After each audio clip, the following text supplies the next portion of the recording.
Boat, जिसके हम सब लोग Bluetooth buds, neck band, earphones, Bluetooth speaker use करते हैं। आखिर यह इतनी बड़ी कंपनी बनी कैसे? आखिर क्या है वह चीज़ें जिसके वजह से वह इस मार्केट में टिकी रही? क्योंकि पिछले साल इसने टोटल रेवेन्यू किया 3117 करोड़ का और साथ ही इसकी ग्रोथ रेट भी बहुत सही थी। तो आज के वीडियो में हम देखेंगे इसकी केस स्टडी और जानेंगे इसकी बिजनेस स्ट्रेटेजी। तो चैनल को सब्सक्राइब कर दो और वीडियो में बने रहो। अब बोट कंपनी की शुरुआत हुई थी 2013 में, जिसे पवन गुप्ता ने स्टार्ट किया था, लेकिन यह कंपनी प्रॉफिट और रेवेन्यू के मामले में 2016 में बहुत ज़्यादा तेजी में आई। 2016 में दो मेन चीज़ें हुई जिस वजह से इस कंपनी ने तेजी पकड़ी, क्योंकि यह वही साल था जिस वक्त एप्पल ने बिना वायर वाले ईयरपॉड्स लॉन्च करे थे, जिसकी पूरी दुनिया दीवानी हो गई थी। और 2016 के बाद से मैक्सिमम मोबाइल कंपनीज ने हेडफोन्स देना भी बंद कर दिए थे, जिस वजह से लोगों को हेडफोन्स अलग से खरीदना पड़ा।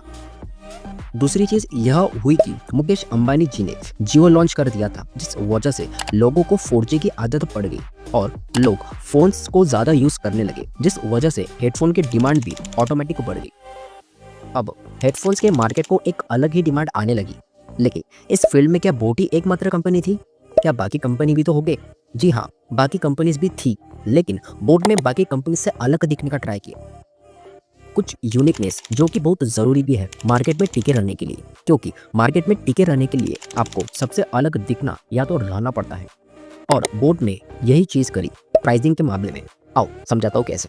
देखो भैया, हेडफोन्स के मामले में जो ब्रांडेड हेडफोन्स कैटेगरी है 20,000 के ऊपर वाली, वहाँ एप्पल राज करता है। फिर इसके नीचे 10,000 से 20,000 के बीच वाले हेडफोन्स, जहाँ JBL कंपनी राज करती है। अब इसके नीचे की क्वालिटी, जिसे हम सब प्रीमियम भी कहते हैं, वहाँ राज करता है सेनहाइजर कंपनी, जिसके हेडफोन्स करीब 5,000 से 10,000 के बीच आपको मिल जाएंगे।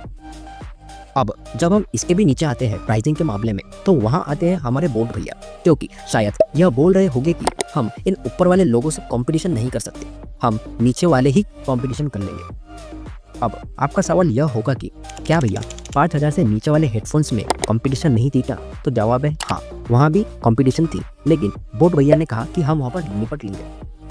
अब यहाँ पर 5,000 से नीचे वाले जोन में कंपटीशन करने के लिए बोट ने सहारा लिया ब्रांडिंग का, क्योंकि बोट ने अपने प्रोडक्ट की ब्रांडिंग भी बड़े बड़े सेलिब्रिटी से करी, जैसे कि हार्दिक पांड्या। अब जब किसी भी प्रोडक्ट की ब्रांडिंग कोई सेलिब्रिटी करेगा तो उसकी वैल्यू डायरेक्टली और इनडायरेक्टली बढ़ ही जाती है।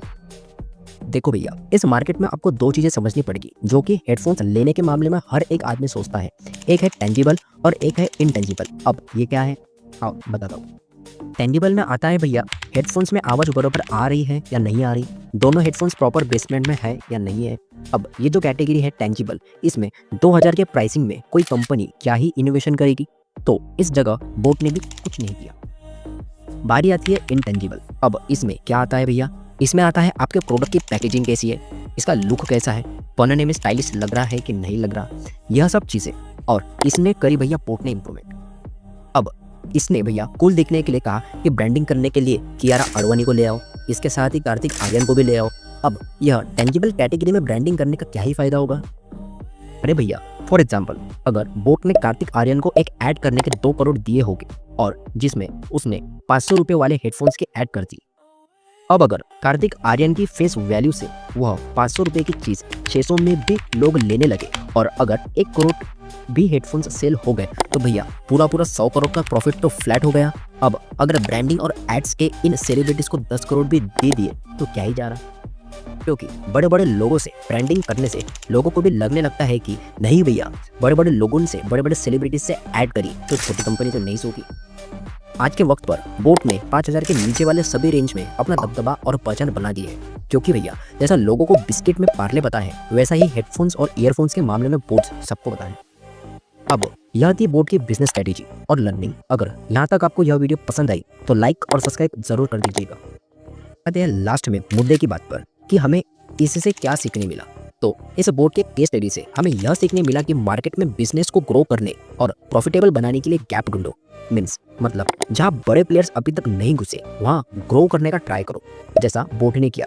उसने गैप ढूंढी। उसको यह पता था कि 5,000 से ऊपर की रेंज में अच्छे खासे ब्रांड और कंपनीज प्रेजेंट है, इसीलिए उसने 5,000 के नीचे वाले जोन में अपना दबदबा बनाया और वहाँ पर ग्रो और प्रॉफिटेबल बिजनेस बनाने का ट्राई किया, जहाँ वो ऑब्वियसली सक्सेसफुल रहा। आज की वीडियो यही एंड करते हैं। और अगर ऐसे ही फाइनेंस से जुड़े नॉलेजेबल वीडियोस के लिए हमारे चैनल से जुड़े रहिएगा। तब तक के लिए धन्यवाद।